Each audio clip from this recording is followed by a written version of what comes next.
여러분 안녕하십니까? 선량하고 정직한 사람은 진실이 자신의 편이라고 생각할 수 있습니다. 그러나 이는 오산입니다.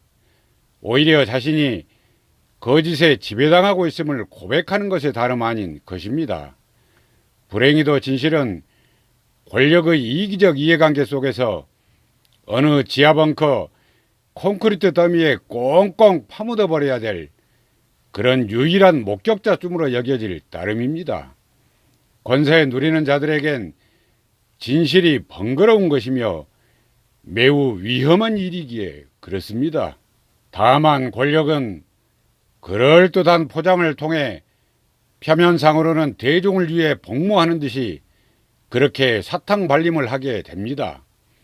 바로 그렇게 왜곡된 진실은 결코 대중을 위해 복무하지 않습니다. 그것이 진실이 갖는 치명적인 맹점이기도 합니다. 그렇기에 진실을 말하려다 보면 권력에 의해 피해를 당하는 경우가 허다합니다. 따라서 진실을 옹호하기란 무척 힘겨운 것이며 고난의 길이 될 수도 있습니다. 그렇기에 진실 편에 서려 하기보다는 좀비화된 무리에 섞여서 그렇게 함께 휩쓸려 가려는 그런 경향을 띠기도 합니다. 지난 문재인 정권 3년여 동안 경제가 지속해서 추락되고 있습니다. 민생 문제도 날로 악화되고 있습니다. 심지어 민주주의 지표 또한 후퇴한 것으로 나타난 바 있습니다. 어느 것 하나도 결코 가볍지 않은 치명적인 결함입니다. 그러나 그 무엇보다 가장 무겁게 물어야 할 책임은 바로 진실을 유린하고 있다는 점입니다. 자신들의 권력을 악용해 진실을 은폐하거나 또는 폐기시키는 그런 죄일 것입니다. 우리는 그것을 소위 조국 사태를 통해서 매우 선연하게 목도한 바 있습니다. 이후 코로나19 전염병 사태와 관련해서도 권력에 의한 숱한 허언과 그런 거짓의 향연을 들어야만 했습니다. 이런 가운데 여론조사 업체마저 문제를 야기하고 있는 듯 싶습니다.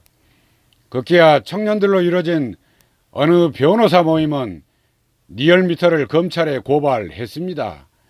사기, 업무방해, 공직선거법 위반 등의 혐의를 담고 있습니다. 이들 변호사 모임은 여론조사 업체 리얼미터의 여론조작자는 문재인 대통령에 대한 지지자를 과다 표집하는 등 표본의 대표성을 훼손하고 있다고 밝히고 있습니다. 그러면서 객관적이고 공정하며 신뢰성 있게 조사해야 할 그런 여론조사 업체의 업무를 수차례 방해했다고 지적하고 있습니다. 그와 함께 여론조사는 민심을 파악하는 바로미터인데 여론조사를 이용해서 여론조작을 하는 것은 중대범죄라고 질타하고 있습니다. 아울러 이는 개인적 법익 침해를 넘어 우리 사회의 가장 중요한 법익을 침해하는 그런 행위라고 주장하고 있습니다. 또한 이번 고발뿐만이 아니라 리얼미터 등을 비롯해서 여론조사 기관의 공개 자료와 그 과정의 문제 행위를 분석해 추가적인 조치를 이어나갈 방침이라고 그렇게 밝히고 있습니다. 사실 여론조사 업체의 문제점은 비단 리얼미터뿐만이 아닌 듯 싶습니다. 그간 여론조사 문제와 관련해서 꾸준히 논란이 제기됐던 그런 사안이기도 합니다. 그런지라 여론조사 업체들이 언젠가는 당하는 경우가 있을 것으로 그렇게 여겨졌던 것도 사실입니다. 그런데 이번에 리얼미터가 우선 고발된 것으로 그렇게 관측되고 있습니다. 특히 리얼미터는 문재인 정권 들어 모두 7차례의 심의 조치를 받은 바 있습니다. 대부분이 여론조사의 신뢰성과 객관성 또는 질문지 및 질문 순서 편향 구성 등의 그런 조항을 어겼다는 점이었습니다. 급기야 중앙선거관리위원회 산하의 여론조사 심의위원회로부터 1,500만 원의 과태료 처분을 받기도 했습니다. 작년 11월에 실시된 총선 정당 지지도 조사 결과를 사실과 다르게 등록했다는 그런 이유였습니다. 여심이 관계자는 이에 대해 여론조사는 객관적으로 공정하게 이루어져야 한다. 또 대표성을 확보할 수 있도록 피조사자를 선정해야 한다고 강조하고 있습니다.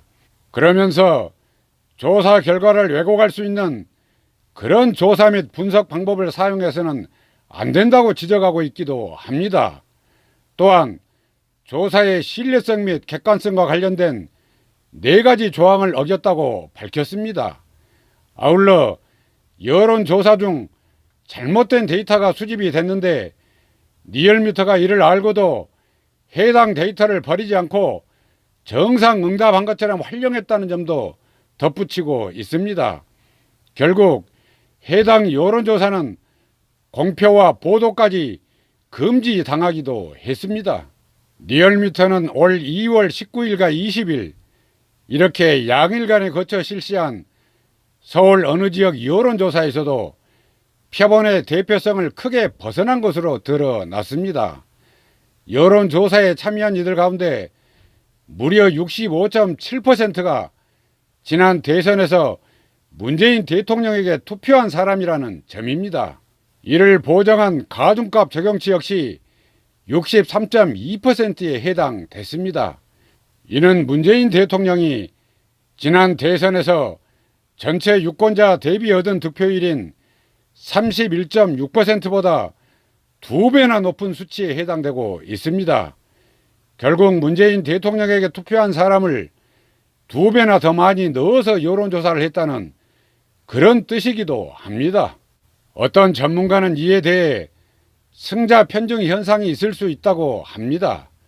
그러나 그것을 감안하더라도 그 편중이 10%를 벗어나고 있다면 대단히 문제라는 지적을 하고 있습니다. 그러니까 서로 그에 대해 어떤 불손한 의도가 없었다고 할지라도 결코 품질 좋은 조사는 아니라는 것입니다. 그렇다면 이는 여론조사 업체의 단순한 실력 부족이 아니라 어떤 의도된 것으로 볼 수 있는 그런 의구심을 불러일으키기에 결코 부족하지 않다는 그런 뜻입니다. 민주주의의 토대가 되고 있는 선거에서 여론조사가 미치는 영향은 지대하다고 여깁니다. 지지도가 앞선 후보에게 표심이 쏠리는 이른바 밴드웨건 효과로 선거 결과가 좌우될 수 있는 그런 까닭에 그렇습니다. 따라서 공정한 선거를 치르려면 여론조사 기관들의 공정성 및 중립성이 우선적으로 지켜질 수 있어야 하는 것입니다. 여론조사를 빙자해 민주주의를 망치고 있는 그런 여론 왜곡 행위는 철퇴를 맞아야 하는 것입니다. 검찰의 철저한 수사와 함께 강력한 처벌이 있어야 할 것으로 여깁니다. 아울러 이러한 여론조사 업체를 퇴출시킬 수 있는 제도적 장치도 보다 강화되어야 할 것임을 강조하며 오늘 방송은 여기까지 하겠습니다. 감사합니다.